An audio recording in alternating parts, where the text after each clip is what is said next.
안녕하세요. 중국 시장 전문 채널 찐중투입니다. 지난 7월 3일 중국 상무부가 게름과 게르마늄 관련 품목에 대한 수출 통제 조치를 발표했고 8월 1일부터 시행됩니다.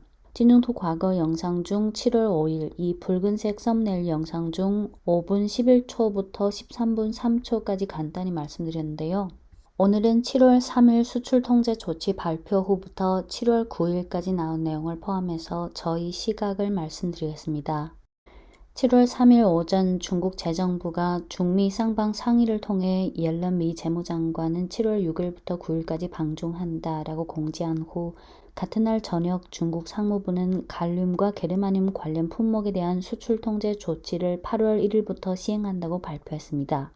수출 통제라는 것은 수출 금지가 아니라 수출 허가 절차를 받아야 한다는 것인데요. 즉, 필요한 서류를 상무부에 제출해서 상무부의 허가를 받아야 합니다. 신청 서류에는 수출 계약서, 수출 품목 기술 설명서 또는 검사 보고서, 최종 고객과 최종 용도 증명서, 수입 업체와 최종 고객 개요, 신청인의 법적 대표, 주요 경영자 및 담당자의 신분 증명 등 5가지가 포함되어 있고 허가 여부는 상무부의 재량에 있습니다. 수출 통제 품목은 갈륨 관련 품목과 게르마늄 관련 품목이 있는데 갈륨 관련 품목에는 금속 갈륨 외에 질화 갈륨, 산화 갈륨, 인화 갈륨, 비화 갈륨 등 8가지 품목이 포함되어 있고 게르마늄 관련 품목에는 금속 게르마늄 외에 정제 게르마늄 인곳, 아연 게르마늄 인화물, 이산화 게르마늄, 사염화 게르마늄 등 6가지 품목이 포함되어 있습니다. 수출 통제 발표 직후 미국 반도체 웨이퍼 제조업체인 AXT는 현지 시간 7월 3일 홈페이지에 다음 내용이 담긴 성명을 발표했는데요. 당사의 중국 현지 자회사가 중국에서 계속 갈륨 게르마늄 기판 제품을 해외로 수출할 수 있도록 관련 허가 신청에 즉시 착수할 것이다. 관련 진행 사항은 8월 3일 2분기 컨퍼런스 콜에서 공지할 것이다. 올해 1분기 당사의 중국 현지 자회사가 중국에서 해외로 수출한 갈륨 비소와 게르마늄 기판은 당사에 440만 달러의 매출을 기여했고 동 제품들은 주로 소비, 자동차, 디스플레이 및 공업 분야에 응용되고 있다. AXT사 CEO는 우리는 필요한 허가증을 적극 모색해서 고객들에게 미칠 어떠한 잠재적 리스크도 최소화하는 데 노력하겠다고 말했습니다. 7월 4일 중국의 모 게르마늄 생산업체 관계자는 인터뷰에서 이렇게 말했습니다. 수출 통제 조치 발표 직후 미국, 일본, 유럽의 많은 고객사들로부터 문의를 받았다. 그들은 수출 통제 조치 시행 전에 제품을 구매해서 재고를 확보하기를 희망한다. 중국 시장과 수출 시장의 견적 가격은 이미 각각 킬로그램당 1만 위안, 1,500달러 이상까지 올랐다. 일부 다운스트림 고객들은 기존에 이미 향후 2-3년의 장기 구매 계약을 체결한 상황이기 때문에 원자재 가격이 상승하면 생산 원가가 올라가기 때문에 그들은 불안해하고 있다. 네, 이어서 중국 외교부의 발언입니다. 7월 4일 외교부 정례 브리핑에서 일본 교토통신 기자는 중국은 어제 갈륨 게르마늄 수출 통제 조치를 발표했다. 이는 미국, 일본, 네덜란드의 대중 반도체 장비 수출 제한에 대한 중국의 반격이라고 하는 사람이 있는데 동의합니까? 또한 중국 정부는 글로벌 공급망의 안정을 수호한다고 말한 적이 있는데 어제 발표한 수출 통제 조치는 중국 정부의 일관적인 입장에 부합하지 않는다. 이에 대해 중국 외교부는 어떻게 보십니까? 라고 질문했고 이에 중국 외교부 대변인은 중국 상무부에서 이미 공고를 발표했고 찾아봐도 된다. 중국은 시종일관 글로벌 공급망의 안정을 수호하고 시종일관 공정, 합리, 비차별적인 수출 통제 조치를 집행하고 있다. 중국 정부는 법에 의거해 관련 품목에 대해 수출 통제를 시행하고 이는 국제 통용 방식이고 특정 국가를 타깃으로 하지 않는다라고 답했습니다. 교토통신의 이 질문은 그냥 일종의 언어 유희나 마찬가지라서 별 의미가 없는데요. 교토통신은 미국 외교부에도 유사한 질문을 할 수 있을까요? 이것이 바로 일본 언론이든 한국 언론이든 또는 기타 미국 통제권 내에 있는 이른바 동맹국들의 다수 언론의 비애라고 생각합니다. 교토통신이든 블룸버그든 또는 다른 영미 언론이든 그 기자들이 어떤 질문을 하고 싶다기보다는 그런 질문을 할 수밖에 없습니다. 네, 7월 5일 중국 일보에 의하면 현 중국국제경제교류센터 부이사장, 전 상무부 부장인 웨이지앵구어는 인터뷰에서 이렇게 말했습니다. 8월 1일부터 시행하게 되는 갈륨, 게르마늄 관련 품목 대상 수출 통제 조치는 심사숙고한 강력한 출격이고, 이는 일부 나라를 당황하게 할 수 있을 뿐만 아니라 일부 나라를 아프게 할 수 있다. 이는 반격의 시작에 불과하며 중국의 제재 수단과 종류는 아직 매우 많다. 만약 대중 첨단 기술 제한의 수위가 계속 올라간다면 중국의 반격 조치도 한층 더 올라갈 것이다. 중국 기업에 대한 탄압을 포함해 패권주의를 이용해 디커플링하는 어떠한 행위든 최종적으로는 재발등 찍는 것이다. 전 상무부 부부장의 이 말은 갈륨 게르마늄 수출 통제는 시작에 불과하다 또는 일종의 전체란 뜻이고, 향후 필요성에 따라 준비해둔 카드는 아직 더 있다는 것을 알 수 있습니다. 또한 현 상무부 관료가 아닌 전 상무부 부부장의 입을 통해 이런 메시지를 전한 것도 나름의 고려가 있지 않을까 싶습니다. 네, 7월 5일 같은 날 중국 외교부 정례 브리핑에서 프랑스 AFP 통신과 미국 블룸버그 통신이 질문을 했습니다. AFP 통신은 중국 측 관련 인사가 갈륨 게르마늄 관련 품목 수출 통제는 중국 반격의 시작일 뿐이고, 만약 대중 첨단 기술 제한 수위가 계속 올라간다면 중국의 반격 조치도 따라서 수위가 올라갈 것이다 라고 말했는데, 중국은 향후 어떤 조치를 취할 계획이 있습니까? 라고 질문했고, 이에 중국 외교부 대변인은 갈륨 게르마늄 관련 품목은 군민 겸용의 속성이 있고 해당 수출 통제는 국제 통용 방식이다. EU 회원국도 일부 품목에 대한 수출 통제를 시행하고 있다. 중국 정부는 법에 의거해 갈륨 게르마늄 수출 통제를 시행해서 해당 제품이 합법적인 용도에 사용되도록 확보하며 어떠한 특정 국가를 타깃으로 하지 않는다 라고 답했습니다.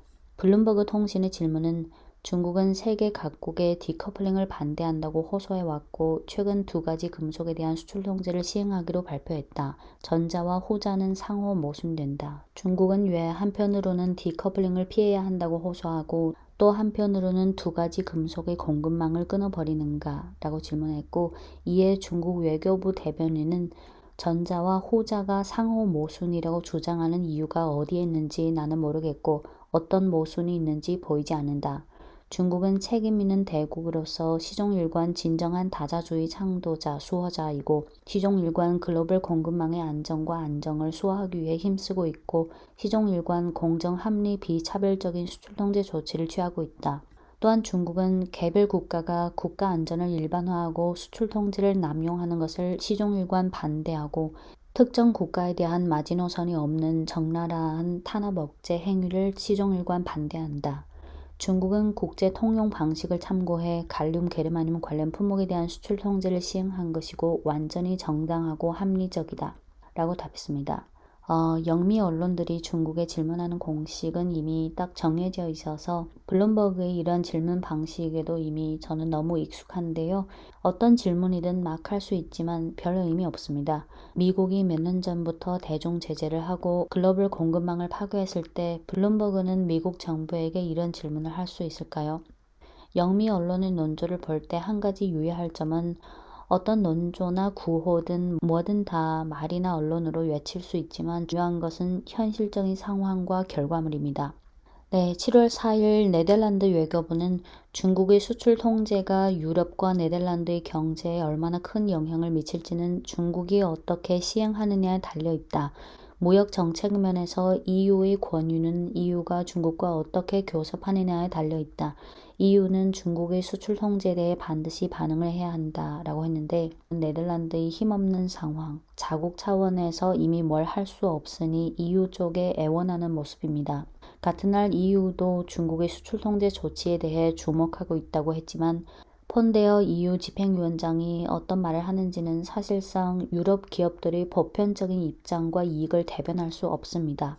폰데어 EU 집행위원장에 관해서는 과거 마크롱 프랑스 대통령 방중 영상에서도 언급한 적이 있는데요. 한마디로 그는 미국의 하수인, 미국의 의지에 따라 움직이는 반중 인사이고 나토 차기 사무총장을 노리기도 합니다. 이번 수출 통제 조치 발표 후 가장 긴장하는 기업은 미국 기업 외에 일본과 네덜란드입니다. 미국의 요구 속에 일본은 지난 5월 23일, 7월 23일부터 반도체 제조 설비 등 23개 품목을 대중 수출 규제 대상에 추가한다고 발표했고, 네덜란드 정부는 지난 6월 30일, 9월 1일부터 반도체 제조 장비의 대중 수출을 제한하는 새로운 규칙을 발표했습니다. 사실상 강제 동원이나 마찬가지인데 그만큼 일본이든 네덜란드든 미국 앞에서는 힘없는 나라라는 것을 여실히 보여주고 있습니다. 현지 시간 7월 5일 미 상무부 대변인은 미국은 중국의 갈륨 게르마늄 수출 통제를 단호히 반대한다. 미국은 동맹국과 협력 파트너와 이 문제를 해결하기 위해 협상할 것이다 라고 말했는데요. 아시다시피 2018년부터 대중무역 제재를 먼저 하고 그 후 산업 제재를 계속한 것은 미국이고 미국이 지금까지 제재한 중국 기업 수는 이미 600개 이상에 달했습니다. 이런 미국이 중국의 반제 조치에 대해 반대한다고 하는 것은 그동안 미국이 꾸준히 지켜온 이중 잣대를 여실히 보여주고 있습니다. 미국 상무부가 말한 미국은 동맹국 협력 파트너와 이 문제를 해결하기 위해 협상할 것이다 라고 한 말도 실질적으로 무의미한데요. 미국이 중국에 있어서 몇 가지 중요한 문제에서 원상태로 회복하거나 타협하지 않는 이상 이른바 동맹국들과 협의한다고 해서 해결될 만한 문제는 전혀 아닙니다. 네, 이어서 7월 6일 미 국방부 대변인은 미국은 게르마늄은 전략적 비축이 있고 갈륨은 비축이 부족하다. 미국은 지금 적극적으로 조치해서 마이크로 전자와 우주 관련 공급망의 핵심 소재에 대한 채굴과 가공을 늘리고 있는데 거기에 갈륨과 게르마늄이 포함되어 있다 라고 말했습니다. 네, 7월 6일 로이터 통신에 의하면 세계 4위 자동차 그룹인 스텔란티스 CEO는 중국의 수출 통제 결정 때문에 서방 기업이 대중 투자를 줄일 필요는 없다. 중국과 완전히 디커플링 하는 것을 지지하지 않는다. 왜냐하면 디커플링은 비현실적이면서도 서방 기업의 이익에 부합하지 않는다. 우리는 냉정하게 담판해서 윈윈할 수 있는 분야만 찾아내면 된다. 우리는 어떠한 중국 공급사와도 싸우지 않았고 EU는 반드시 중국과 협력해서 솔루션을 찾아야 한다 라고 말했습니다. 참고로 스텔란티스는 현재 여러 중국 기업과 협력 관계를 갖고 있는데 그중 갈륨 게르마늄 관련 제품을 자동차 업체에 판매하는 중국 기업도 포함되어 있습니다. 네, 또 다른 자동차 그룹인 르노 회장은 이렇게 말했습니다. 유럽은 아직 중국의 원자재 공급 차단 관련 리스크에 대해 인지하지 못했다. 나는 밤에 잠을 이루지 못한다. 이건 중대한 전략적 문제고 우리는 하룻밤에 미친 경지에 빠져들 수 있는데 이런 상황을 예상한 사람은 없었다. EU는 유럽 대륙이 중국 금속에 대한 의존에 따른 영향을 아직 점검하지 않았다. 미래의 전쟁은 한 차례의 금속 전쟁이 될 것이다 라고 말했습니다. 네, 찐중투 구독자분께서 이런 댓글을 달아주셨는데요. 저는 반도체 구매 업무를 하는데 왜 갈륨과 게르마늄을 했을까? 붕소와 인을 제한하면 타격감이 훨씬 클 건데 그냥 우리 더 이상 건들지 마라 하는 잽과 같은 경고성이 아닐까 생각이 되네요. 라고 댓글을 달아주셨습니다. 좋은 질문과 코멘트 감사하고요. 지금부터 몇몇 각도로 하나하나 설명드리겠습니다. 오늘 영상 분량이 좀 많습니다. 우선 갈륨과 게르마늄. 가장 기본적이고 상식적으로 알아둘 내용은 갈륨과 게르마늄은 중요한 희소성 자원이고 첨단 반도체, 위성통신, 태양광, 인공지능, 자외선 광학, 광섬유 통신, 국방 등 분야에 응용됩니다. 용도를 좀 구체적으로 보자면 갈륨은 전기학 성능이 탁월한 금속으로서 전도성이 규소와 게르마늄보다 좋고 전자학 분야에서 갈륨은 고속 트랜지스터, 고성능 트랜지스터 및 고빈도 부품 등의 생산에 사용됩니다. 갈륨은 또 광학 성능 분야에서도 탁월한데요. 광학 여파기, 광학 편광판 및 광학 레이저 제조에 사용됩니다. 비소갈륨은 갈륨 파생물의 한 가지로서 수직 공진 표면 발광 레이저 칩의 주요 원료이고 고빈도 회로의 광범위하게 응용되는데 예를 들어 고성능 스위치, 무선 주파수 부품, 휴대폰 통신 기지, 위성 신호 발사기 및 유원 상호 제어 레이더 등에 응용됩니다. 갈륨의 또 한 가지 파생물인 질화갈륨은 휴대폰 충전, 전기차 쾌속 충전 및 위상 배열 레이더 등 분야에 응용됩니다. 질화갈륨은 3세대 반도체 소재 중 하나로서 기능 장치, 무선 주파수 및 광학 전기 디바이스 분야에서 중요한 용도가 있고 14나노, 7나노, 5나노, 3나노 등 첨단 반도체에 꼭 필요한 소재입니다. 또한 태양광 인버터에 응용되고 풍력 발전, 전기차 등 다양한 분야에 응용될 수 있습니다. 네, 게르마늄의 응용 범위는 적외선 광학, 광섬유, 전자, 태양광, 중합용 촉매 등 다양하게 포함됐습니다. 최근 몇 년간 게르마늄 열화상 카메라 렌즈 장비에 대한 수요가 급증했고, 광섬유 소재에 게르마늄을 추가하면 통신 성능을 향상할 수 있고, 태양광 셀 생산 시 사용되는 게르마늄이 함유된 규소 화합물은 태양광 셀의 에너지 전환 효율을 개선할 수 있습니다. 우주 탐사 분야에서 대부분 위성은 게르마늄을 기반으로 하는 태양광 전지로 전기를 공급합니다. 네, 이렇게 갈륨이든 게르마늄이든 민용 반도체뿐만 아니라 군용 반도체에서도 중요한 존재인데요. 군용 분야에서 레이더 시스템, 미사일 시스템, 우주 시스템 모두 이 소재가 필요합니다. 중국은 오래전부터 갈륨 게르마늄을 포함한 희소금속을 핵심 원료로 간주해왔고, 미국의 경우 35종 핵심 광물 목록에 포함되어 있고, EU는 61종 핵심 원자재 목록에 포함되어 있습니다. 중국 지질과학원 광물자원연구소가 2020년에 발표한 보고서에 의하면 갈륨의 세계 매장량이 23만 톤, 그중 중국이 80%에서 85%를 차지합니다. 최근 나온 기사를 보면 갈륨 세계 매장량이 약 27만 톤, 그중 20만 톤이 중국에 있다라고도 합니다. 생산량은 중국이 전 세계의 96%를 차지하는데 2020년 세계 갈륨 생산량은 300톤, 그중 중국이 290톤을 차지했습니다. 게르마늄은 미국 지질조사국이 2016년에 발표한 보고서에 의하면 게르마늄 글로벌 매장량이 8,600톤, 분포는 미국이 45%, 중국이 41%, 러시아가 10%를 차지하지만 생산량은 중국이 72%를 차지하고 미국은 게르마늄의 58%를 중국으로부터 수입하고 있습니다. 홍콩 현지 언론인 사우스 차이나 모닝 포스트에 의하면 중국은 갈륨 게르마늄 최대 생산국, 갈륨은 중국이 생산량의 95% 이상, 게르마늄은 67% 이상을 차지한다.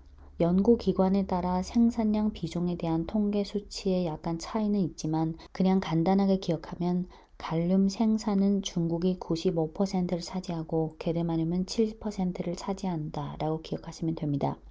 갈륨 생산 능력의 96%를 중국이 차지하고 그 외에 러시아가 연간 13톤의 생산 능력이 있고 우크라이나는 매우 소량의 생산 능력이 있습니다. 올해 3월 시진핑 중국 국가주석 방러 시 중국과 러시아는 중러 신시대 전면 전략 협력 파트너 관계 강화 연합 성명을 발표했고 우크라이나의 그 소량의 생산지는 둔바스와 자포리아 두 곳이었는데 우크라이나 전쟁 발발 후 지금 둔바스와 자포리아가 어떤 상황인지는 대충 아실 겁니다. 중국산 갈륨은 전 세계 300여 개 고객사에 제공하고 있는데 2022년 기준 중국산 갈륨 제품의 최대 수입국은 일본, 그 다음이 독일, 네덜란드 순이고 중국산 게르마늄의 최대 수입국은 마찬가지로 일본이고 그 다음이 프랑스, 독일, 미국 순입니다. 그럼 미국이나 네덜란드나 일본 등은 게르마늄 생산이 가능할까요? 7월 5일 중국국제광업협회 회장은 갈륨과 게르마늄은 일련의 과학기술 제품에 있어서 매우 중요한 희소금속 중의 두 가지일 뿐이고 중국이 대다수 희소금속의 주요 생산국인 만큼 단기간, 심지어 중기적으로 다른 나라가 중국을 대체한다는 것은 환상이다 라고 지적했습니다. 참고로 갈륨이든 게르마늄이든 독립적인 자연 광물로 존재하는 게 아니라 관련된 다른 광물에 포함된 부속적인 광물입니다. 즉 다른 광물을 회수해서 가공해낸 부산물이라서 희토류보다 더 희소성이 있다고도 볼 수 있습니다. 갈륨과 게르마늄 관련 품목을 생산해내려면 우선 알루미늄광, 납광, 아연광을 채굴해야 거기에 포함된 부속품인 갈륨 게르마늄을 얻어낼 수 있습니다. 즉 갈륨 게르마늄이라는 소재를 얻기 위해서는 일단은 알루미늄광, 납광, 아연광 등을 구축해야 합니다. 이렇게 갈륨은 직접 단독 생산할 수 없고 산화 알루미늄의 부속품으로 나오는데요. 중국의 알루미늄 생산량은 전 세계의 60%를 차지합니다. 작년 중국이 생산한 3,890만 톤의 알루미늄에서 나온 갈륨은 420톤에 불과합니다. 즉 알루미늄 10만 톤당 나오는 갈륨은 약 1톤에 불과합니다. 중국이 알루미늄 생산량의 60%를 차지합니다. 그럼 나머지 40%에서 갈륨을 추출하면 안 되나 하는 질문이 나올 수도 있는데요. 갈륨은 알루미늄과 아연에서 나오는 파생물인데 모든 알루미늄 광에서 다 갈륨이 들어있는 건 아닙니다. 앞서 전 세계 갈륨 매장량 중 중국이 80에서 85%를 차지한다고 언급했는데 기타 나라의 15% 매장량이 있으니까 이론적으로 생산이 가능하지 않을까라는 가설을 할 수도 있겠지만 현실은 갈륨을 생산하려면 산화 알루미늄 생산 라인이 필요하고 산화 알루미늄 생산 라인을 위해서는 전해 알루미늄 라인이 필요합니다. 필요한 라인을 다 제대로 구축하는 데는 상당한 시간과 투자가 필요할 뿐만 아니라 전력 소모가 극히 방대하기 때문에 이 모든 조건을 구비할 만한 나라는 중국 외에 사실상 찾아보기 어렵습니다.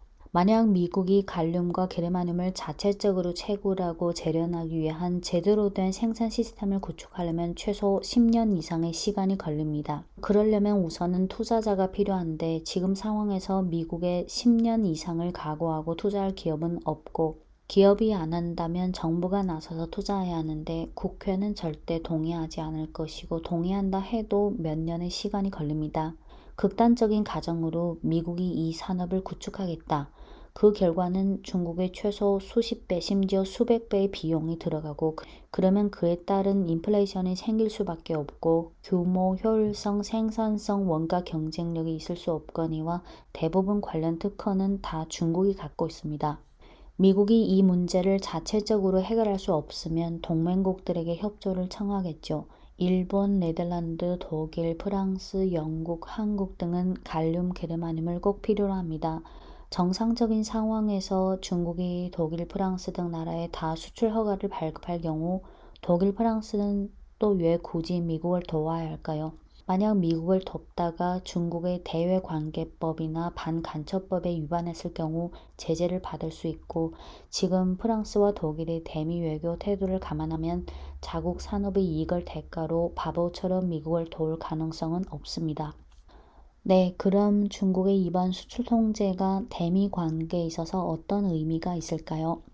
과거 찐중토 영상 중 미국의 전략적 오판이라는 영상을 공유드린 적 있는데요. 미국의 또 한 가지 중요한 전략적 오판은 그동안 미국이 아무리 대중 첨단 반도체 제재를 해도 중국은 결국 반격 조치를 못할 것이다 라는 일종의 신념, 확신 또는 오만을 갖고 있었습니다. 아시다시피 미국이 말하는 국제 질서는 유엔 헌장이나 국제법 기준이 아니라 미국이 하면 다 되고 다른 나라가 하면 안 된다. 미국이 다른 나라를 제재하면 되고 다른 나라가 미국을 제재하면 안 된다. 이것이 미국의 기준입니다. 지난 몇 년간 미국이 제재 리스트에 포함시킨 중국 기업은 이미 600개 이상에 달했고 직간접적으로 연관된 기업까지 합치면 이미 1000개가 넘습니다. 중국어에 이 치人之道还其人之身이라는 말이 있는데요. 그 사람의 방법으로 그 사람을 다스린다. 악인에 대해서는 악인이 썼던 방법으로 징계하다. 즉 눈에는 눈, 이에는 이라는 겁니다. 중국이 지금까지 대응해온 것은 2018년 미국이 중국산 제품에 대한 관세를 인상할 때마다 그에 따른 대등 조치를 한 것 외에 실질적으로 딱히 한 건 없었는데요. 중국의 본격적인 반격은 올 들어 시작됐습니다. 지난 3월 31일 중화인민공화국 국가안전법과 네트워크 안전심사 방법에 의거해 미국의 마이크론사가 중국에서 판매하는 제품에 대해 안전심사를 하겠다고 공지했고 그 후 5월 21일 심사 후 마이크론의 제품이 비교적 심각한 네트워크 안전 우려가 있고 중국의 핵심 정보기술 인프라 공급망에 중대한 안전 리스크가 있고 국가 안전에 영향을 주기 때문에 중국 국내 핵심 정보기술 인프라 운영사들에게 마이크론 제품 구매를 중단하도록 요구했습니다.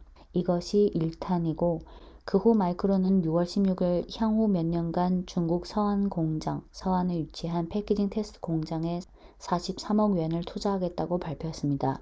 마이크론에 대한 이 1탄은 살짝 맛보기로 한 것이고 이번에 8월 1일부터 시행하게 될 갈륨 게르마늄 수출 통제 조치가 2탄이라고 볼 수 있습니다. 또한 법적 장치를 강화하기 위해 중국은 2023년 7월 1일부터 중화인민공화국 반간첩법 수정안과 중화인민공화국 대외관계법을 시행하기 시작했습니다.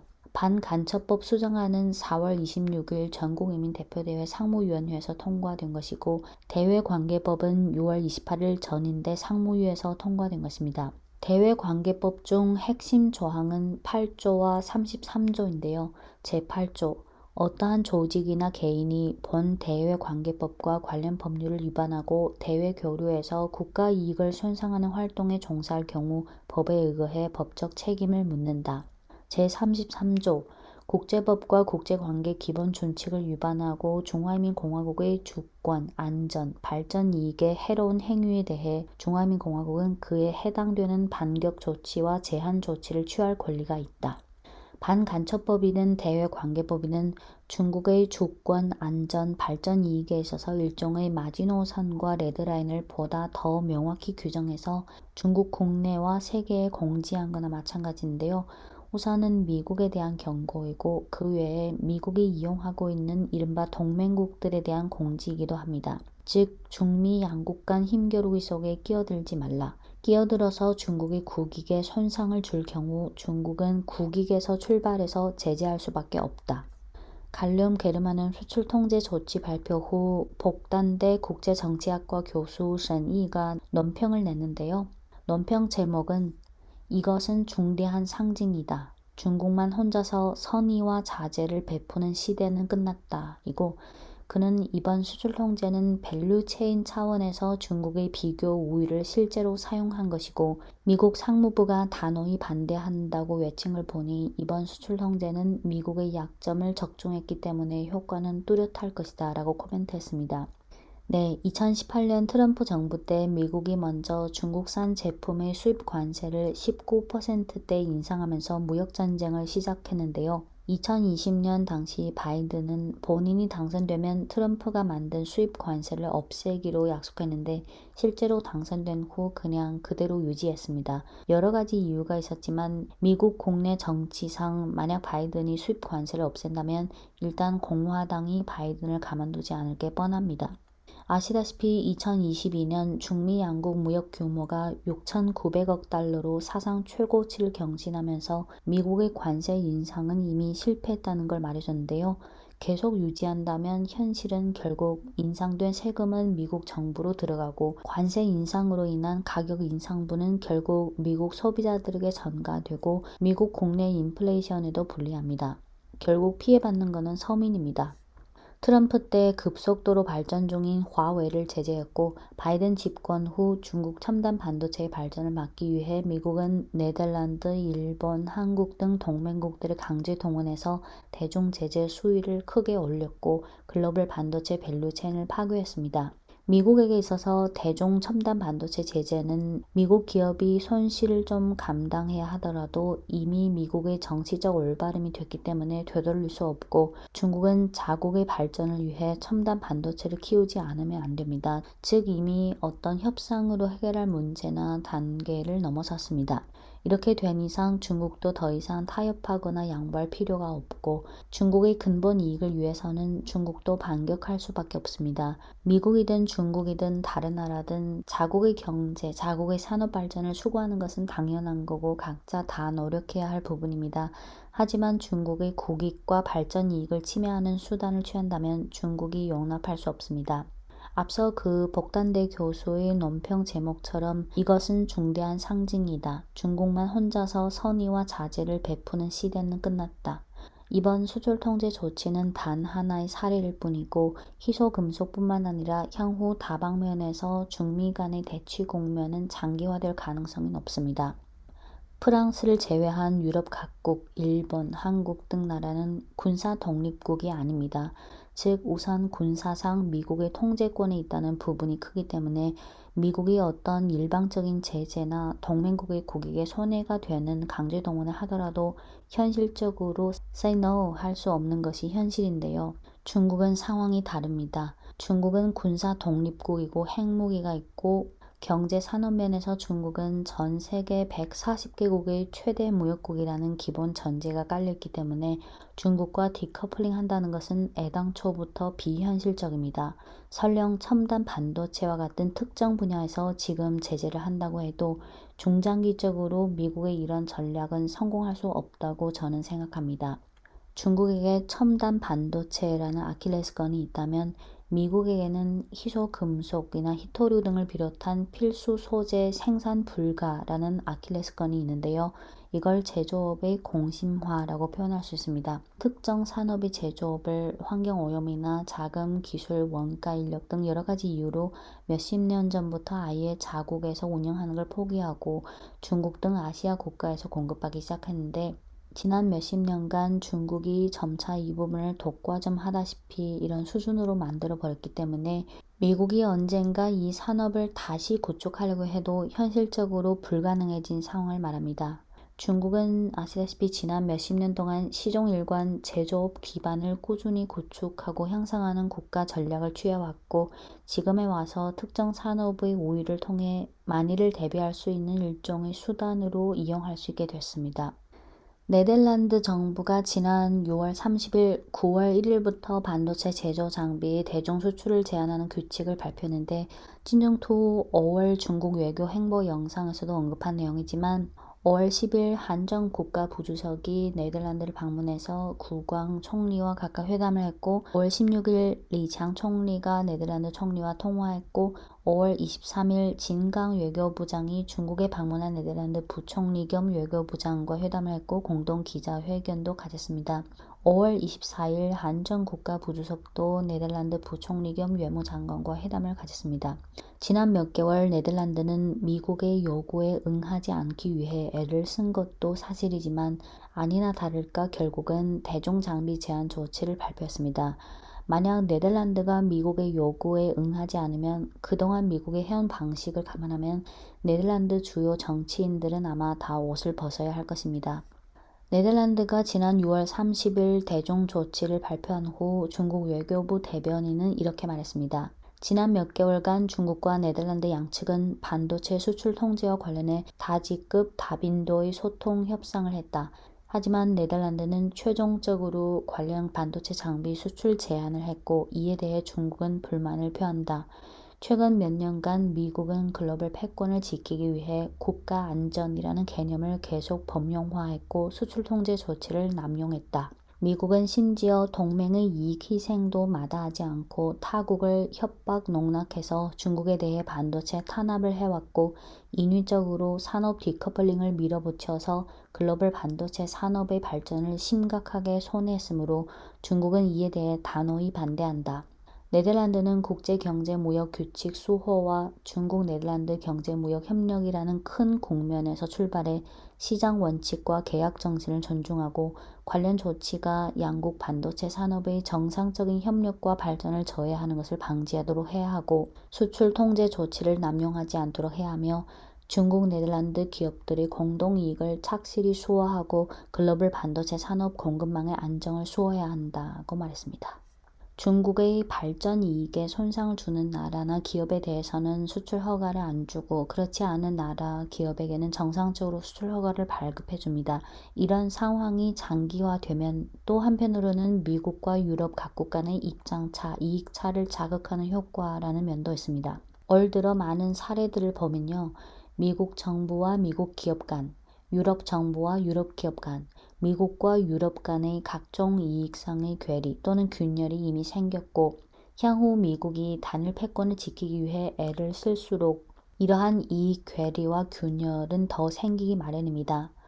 블링컨 미 국무장관이 6월 18일 1박 2일로 중국을 방문해서 아무런 실질적인 결과물을 얻지 못했고 옐런 미 재무장관도 7월 6일부터 9일까지 중국을 방문했지만 실질적 결과물은 얻지 못했습니다. 블링컨에 이어 옐런, 향후 매번 미국의 중요한 관료가 방중할 때마다 미국의 단일 패권에는 한 번 더 균열이 생길 것이고 미국과 이른바 동맹국들 간의 균열도 한 번 더 생기게 될 것이고 올 상반기에도 미국과 유럽 기업 총수들이 잇따라 중국을 방문했지만 향후 이러한 방문은 더 늘어날 것이고 특히 미국과 유럽이 겹치는 산업은 이러한 방중 러시를 더 활발하게 만들 수 있습니다. 네, 중국이 카드로 선택할 수 있는 소재는 갈륨, 게르마늄 외에도 각종 희소금속이 있고 또 히토류 등 다양하게 있을 텐데 왜 우선 갈륨, 게르마늄을 선택했을까? 앞서 말씀드린 내용 외에 시각을 좀 바꿔서 생각해 보겠습니다. 수출 통제라는 것은 수출 통제를 당하는 측뿐만 아니라 수출 통제를 하는 측도 일정한 손해를 받게 될 텐데요. 그래서 카드 선택에 있어서 중국 쪽의 경제적 손해가 매우 작거나 또는 최소화할 수 있는 걸로, 즉 최소의 손실로 최대의 제재 효과를 봐야 합니다. 갈륨 게르마늄이 많은 첨단 분야에 꼭 필요한 소재지만 중국의 금속 산업 밸류체인에서 차지하는 비중은 극히 작습니다. 지난주 7월 7일 금요일 중국 증시 중 알루미늄이나 갈륨, 게르마늄 사업을 영위하는 종목들이 일제 상승했는데요. 예를 들어 중국 알루미늄은 상해 종목 7.26% 상승했고 홍콩 종목은 2.63% 상승했습니다. 천산 알루미늄은 2.96% 상승했고 주야그룹 2.67% 상승, 운남 알루미늄 2.44% 상승, 운남 츠홍 알륨 게르마늄은 7일 3% 하락했는데 7월 4일 6%대 급등했고 5일 10% 상한가 6일 강보합 후 7일 3%대 하락한 것입니다. 운남 게르마늄은 7월 4, 5, 6일 3일 연속 상한가를 기록했고 7일은 6%대 급등했습니다. 7월 10일 오늘은 대부분 하락했습니다. 중진링난이라는 종목은 7월 5일 9%대 급등, 6일 2% 하락 후 7일 0%, 10일 0.19% 강보합. 7월 7일 관련주들의 급등과 관련해 증권일보의 인터뷰 내용을 보면 최근 갈륨 게르마늄 수출 통제 조치 영향으로 관련 금속 업종의 상승이 비교적 뚜렷한데 향후 주가 흐름은 시장 분위기와 투심을 봐야 한다고 했습니다. 중국 금속 기업 중 갈륨 생산량이 가장 큰 기업은 중국铝, 중국 알루미늄인데요. 중국 알루미늄 관계자는 금속 갈륨은 산화 알루미늄 생산 과정에서 재련해낸 부산물이다. 당사의 금속 갈륨 생산 능력은 연간 200톤이고 2022년 생산량은 146톤이다.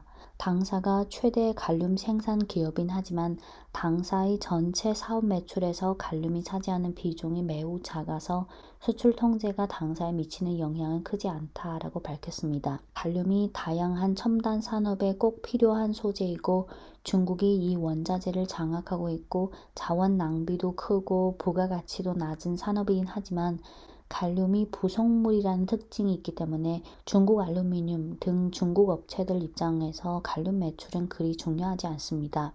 중진링난이라는 기업의 2022년 연간 보고서를 보면 게르마늄 자원 128톤, 갈륨 760톤을 보유하고 있다고 써 있고 2023년 사업 계획에 갈륨 생산량 16.5톤 예상한다고 써 있습니다. 츠홍신저, 운남 츠홍 아연 게르마늄이라는 기업에 의하면 게르마늄 생산 능력 60톤 보유, 글로벌 시장 점유율 3분의 1, 중국 시장 점유율 2분의 1이고 2022년 게르마늄 제품을 55.86톤 판매했습니다.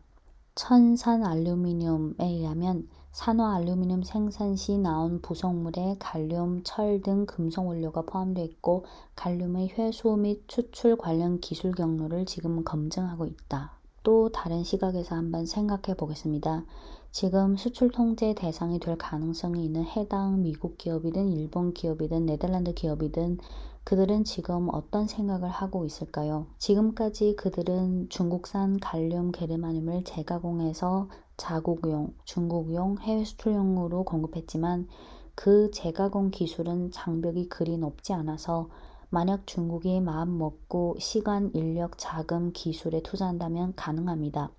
예를 들어 일본 모 기업 입장에서 지금은 아직 재고를 확보하고 있지만 참고로 일본의 리서치 기관이나 기업들이 그걸 공개할 의무는 없지만 그동안 일본 기업들은 만일을 대비해서 많은 재고를 확보한 걸로 알고 있습니다. 그냥 예를 들어 일본 기업 입장에서 지금은 아직 재고를 확보하고 있지만 만약 이제부터 허가를 못 받는다 라는 극단적인 상황이 발생한다면 그 일본 기업 입장에서는 뭔가 방도를 찾아야 하는데 그중 하나가 바로 일본 공장을 중국으로 이전하는 것. 만약 그것도 싫다면 중국이 그냥 자체적으로 만들어버리는 것은 불가능한 일이 아닙니다. 또 이론적으로 만약 해당 국가들이 갈륨, 게르마늄 등 소재의 부재로 첨단 반도체 생산에 차질이 생기는 동안 중국의 28나노 공정은 더 가속화되고 더 성숙화될 것인데요. 그 다음 단계는 바로 가격의 배초화입니다. 며칠 전에 나온 썰렁한 농담 하나를 삽입하겠습니다. 수출 통제 조치 발표 후 어떤 중국인이 SNS에서 이런 썰렁한 농담을 했는데요. 내가 여러분들께 썰렁한 농담을 하나 하겠다. 만약 외국이 갈륨 게르마늄을 얻지 못하게 된다면 중국의 28나노 반도체 칩은 아마 이 세계에서 가장 첨단 칩이 될 수도 있다. 그냥 어떤 네티즌의 썰렁한 농담이라서 그냥 흘러들으시면 됩니다. 중국이 수출 통제 조치를 발표한 후 아니나 다를까 로이터 통신 등 서방 언론에서 중국의 다음 수출 통제 품목이 히토류가 된다면 우려스럽다라는 점을 부각했는데요. 이런 논조는 과거에도 몇 번 사용했던 거라서 별로 의외롭지 않습니다. 갈륨 게르마늄은 히토류가 아니고 희소 금속에 속한데요. 근데 이번 이슈가 나오면서 제가 옛날에 읽었던 중국 히토류 관련 책이 생각납니다. 2011년 중국에서 중국시 도보위전, 중국 히토 보유전이라는 책이 출판됐는데 지금도 그 책의 커버 디자인이 생각나는데요. 짙은 회색 바탕에 은색 글씨로 중국 히토 보유전, 그 밑에 히토를 보유하는 것은 바로 우리의 전략 자원을 보유하는 것이고 바로 우리의 국가 안전을 보호하는 것이다. 느낌표 이런 문구가 있습니다. 중국 개혁 개방의 지도자인 덩 샤오핑 등소평이 1992년 1월 남순 강화 때 남순 강화는 남방을 순회하면서 말을 하다라는 뜻인데요. 1992년 1월 18일부터 2월 21일 등소평이 심천, 주해, 상해 등 도시를 시찰하면서 중국 경제 발전 방향과 개혁 개방 등에 관한 중요한 지시를 한 것의 약칭이고 등소평이 1992년 남순 강화 때 중동은 석유가 있고 중국은 히토가 있다라고 말한 적이 있습니다. 2011년에 출판된 거라서 그 후 10여 년의 더 강력한 발전 상황은 포함되지 않았지만 2011년에 출판된 이 책만 봐도 중국이 지난 몇십 년간 히토류를 어떻게 준비하고 구축하고 발전시켜서 지금의 독과점까지 이르렀는지 대체로 알 수 있습니다. 앞서 말씀드렸듯이 제재할 때는 최소의 대가로 최대의 효과를 얻는 것이 최선의 선택입니다.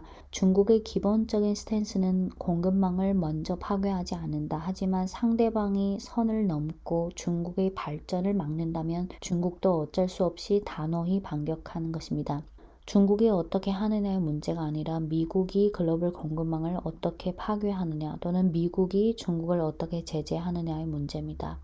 네, 그 외에도 세부적으로 더 다방면으로 더 자세하게 분석할 수도 있지만 7월 3일 중국이 갈륨 게르마늄 수출 통제 조치를 발표한 후 7월 10일 오늘까지 나온 여러 가지 내용 그리고 저희 시각 공유는 여기까지 마무리하고 중미 관계에 있어서 미국의 대중 반도체 제재든 중국의 수출 통제든 군사, 경제, 산업, 외교 등 큰 범위에서 중요한 사안이긴 하지만 그 큰 범위에서는 일부일 뿐입니다. 과거 오바마 정부 때부터 미국은 이미 대중 견제 전략을 시작했고 트럼프 정부 때 2018년부터 대중 관세 인상을 시작했고 바이든 행정부에 들어서서 2022년 10월 국가안보 전략에서 이미 중국을 국제 질서 재편 능력이 있는 경쟁자, 향후 10년간 미국의 유일한 경쟁자로 설정한 만큼 미국의 대중 정책은 장기화될 수밖에 없습니다. 미국이 원하는 것은 단일 패권 유지이고 중국이 원하는 것은 자국의 지속적인 발전 그리고 단일 패권 타파, 세계 질서 다극화입니다. 중국의 입장에서는 미국의 대중 제재에 대해 각각 대응을 하고 있고 향후에도 대응을 해나가겠지만 미국의 대중 제재가 있든 없든 중국은 자국의 꾸준한 발전을 위해 장기적으로 노력할 것입니다. 미국의 조치에 따라 특정 분야에서 속도 조절이 생길 수 있지만 이는 중국의 장기적인 발전을 막을 수 없다라고 저는 생각합니다. 오늘 주제가 중국 상무부의 갈륨 게르마늄 수출 통제 조치라서 중미 관계라는 큰 그림에 대한 저희 생각을 본 영상에서 자세히 전개하지 않겠지만 최근 영상에서 이미 언급했듯이 2023년을 시작으로 미국의 단일 패권이 무너지기 시작하면서 포스트 미국 시대는 이미 시작됐고 향후 미국 이외의 다른 나라들은 더 계산기를 두드리면서 발빠르게 움직일 것입니다. 옐런 미 재무장관이 기자회견에서 미중 간에 중대한 모순이 있지만 세계는 충분히 커서 미국과 중국이 번영 발전하기에 충분하다라고 말했는데요. 저를 포함해서 많은 중국인들은 아마 시진핑 국가주석이 과거에 했던 말 중 태평양은 충분히 커서 중미 양국을 담을 수 있다라는 문구가 생각났을 겁니다. 네, 끝으로 오늘 주제와는 별개의 내용이지만 지난 7월 4일 상해협력기구 정상회의가 온라인으로 열렸는데요. 가장 큰 의미가 있는 부분은 이란이 드디어 7월 4일부터 상해협력기구 회원국이 됐습니다. 중국과 러시아 입장에서 이란의 가입은 매우 긍정적인 성과인데요. 미국 전 백악관 국가안보보좌관이었던 즈비그뉴 브레진스키가 1997년에 출판한 The Grand Chessboard, 한국어 번역본은 거대한 체스판이라는 책을 보신 분들은 아시겠지만 한국어 버전 80페이지에 이런 문구가 있습니다. 잠재적으로 가장 위험한 시나리오는 중국, 러시아 그리고 아마도 이란이 합세한 거대한 동맹이 형성되는 일일 것이다. 이것은 이데올로기에 의해 통합된 것이 아니라 상호 보완적인 불만감에 의해 통합된 반패권 동맹이다. 이것은 그 규모나 영역면에서 과거 중소진영에 의해 제기되었던 도전을 상기시켜 줄 만하다. 그러나 이번에는 중국이 주도국이 되고 러시아가 초종국이 될 가능성이 높다. 이런 가능성이 아무리 먼 미래의 이야기라 할지라도 이를 회피하기 위해서는 유라시아의 서쪽과 동쪽 그리고 남쪽에서 동시적으로 지정 전략적 기술을 구사할 필요가 있다. 라고 브레진스키가 책에 이렇게 썼습니다. 1997년 브레진스키가 미국의 악몽이라고 이렇게 우려했던 부분이 2023년 7월 4일 이미 현실이 됐고 물론 미국 방식의 그런 동맹국이 아닌 상해협력기구에서 합세하게 됐습니다. 1997년 책 출판 당시 브레진스키가 한 가지 상상 못했던 것은 사우디와 이란의 화합이지 않을까 싶습니다. 작년 12월 시진핑 국가주석이 사우디를 국빈 방문했고 올해 2월 이란 대통령이 중국을 국빈 방문했고 3월 중국의 주선하에 오랜 앙숙이었던 사우디와 이란이 북경에서 외교 복원에 합의했고 4월에 실제로 외교 복원됐습니다. 거기다 최근에는 6월 14일 팔레스타인 대통령이 중국을 국빈 방문했고 6월 26일 이스라엘 시보는 이스라엘 총리가 다음 달 방중 계획이 있다고 보도했는데요. 이에 대해 중국 외교부는 확인된 사항이 없다고 했습니다. 네, 이상 찐종토였습니다.